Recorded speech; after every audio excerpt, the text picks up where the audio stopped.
Esses dias, antes do recesso se iniciar no Congresso, o deputado José Medeiros, do PL, foi para um embate sobre economia com o deputado Mauro Benevides Filho, do PDT. E o que aconteceu aí?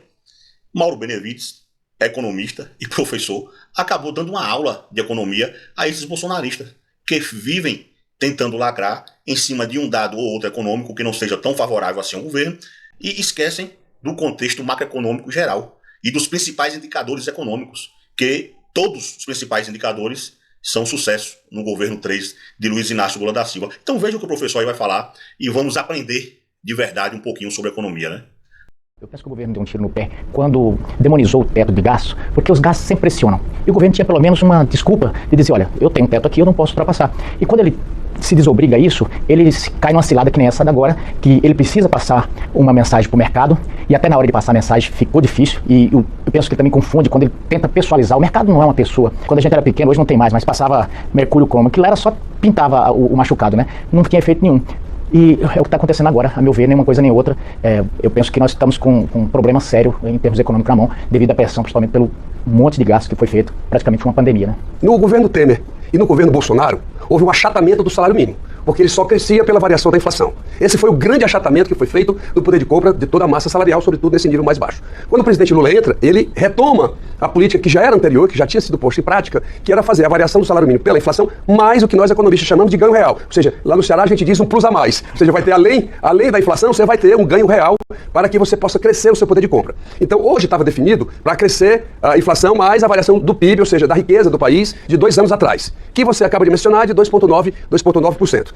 Essa regra agora, ao limitar essa despesa ao arcabouço, ou seja, 2,5%, se por um ano em que cresce 2,9% fica limitado a 2,5%, mas se no outro ano der 2%, ele vai crescer 2,5%. Ou se o PIB decrescer, ele já vai ter assegurado 0,6%. Portanto, é uma garantia ao longo dos anos de que o que impuseram, que os outros presidentes impuseram em diminuir o salário mínimo, essa regra agora, dentro do arcabouço fiscal, vai dar a maior segurança que o salário mínimo poderia ter em toda a sua história. Porque o crescimento do PIB ele é muito ciclotímico. Ele cresce uns anos muito, outros pouco. Então, isso dá uma proteção ao salário mínimo, e essa é a maneira real do que isso vai acontecer. Isso tem permitido, a massa salarial brasileira tem crescido, o desemprego tem diminuído, nós estamos com a menor taxa desde quando começou, desde 2012. Portanto, agora, na área fiscal, propriamente dita, e aí já procurando finalizar meu raciocínio, é o seguinte, esse tal mercado, que é uma coisa esotérica, ninguém sabe quem é, para o Banco Central fixar a taxa de juros, são 150 pessoas que se reúnem, tudo do sistema financeiro, e dizem assim, minha expectativa é tanto. Eles querem modular, né, essa fixação da taxa de juros do Brasil. Esse é o grande problema. O mercado financeiro previu o crescimento do PIB em 2023 0,8, foi 2,9. Previu 1,2, 1,3 para 2024, vai dar 3,3. Eles estão totalmente perdidos. Eles não conseguem nem mais calcular nos seus modelos, e eu digo muito para os meus alunos lá na faculdade, o modelo ele tem que estar muito bem calibrado para poder te definir na realidade que política econômica é essa. E terceiro ponto é de que há uma ênfase muito grande no Brasil, e eu acho, mesmo como vice-líder do governo, acho que é um erro do governo, em só olhar a despesa primária. O que é a despesa primária? É tudo que não é financeiro, nem juros, nem amortização, nem rolagem. É só pessoal, a saúde, a educação, déficit da previdência e assim por diante. Mas no Brasil, você tem de investimento ou de gasto 170 bilhões na educação, 220 na saúde, déficit da previdência 300 bilhões, maior componente de despesa são juros, 900 bilhões. Aí o mercado diz assim, não, mas esse déficit de 40 bilhões, nós vamos ter que cobrar uma taxa de juros muito alta, e a gente não pode abrir mão disso. Tudo bem cobrar uma taxa de juros alta, mas a taxa de juros real mais alta do mundo. A Argentina deu um calote na sua dívida, paga uma taxa de juros menor do que o Brasil. Ou o Brasil se ajeita na área financeira ou não tem solução para o nosso país. O Brasil agora crescer virou problema. O problema é o Brasil não crescer. E de vez em quando eu vejo meus colegas economistas colocando, olha, isso é muito grave, o Brasil está crescendo demais. Meu Deus do céu, passei minha vida estudando, mestrado, doutorado para compreender como fazer a economia, o produto interno bruto crescer a taxas mais aceleradas, e aqui no Brasil é o inverso. Não, tem que crescer menos. O Brasil, porque aqui quando se fala em crescer, qual é a mente do mercado?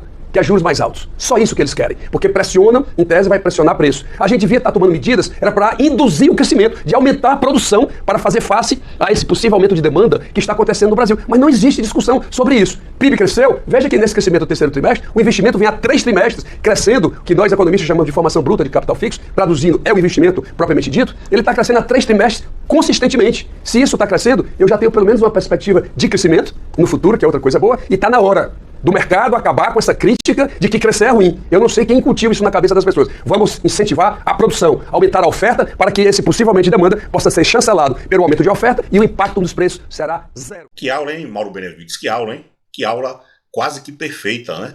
Então, que aula nós acompanhamos aí. Deixe aquele like, curtir, compartilha aí, que é para que mais gente possa aprender também, né? Possa aprender de verdade o que é economia real de fato. Até mais.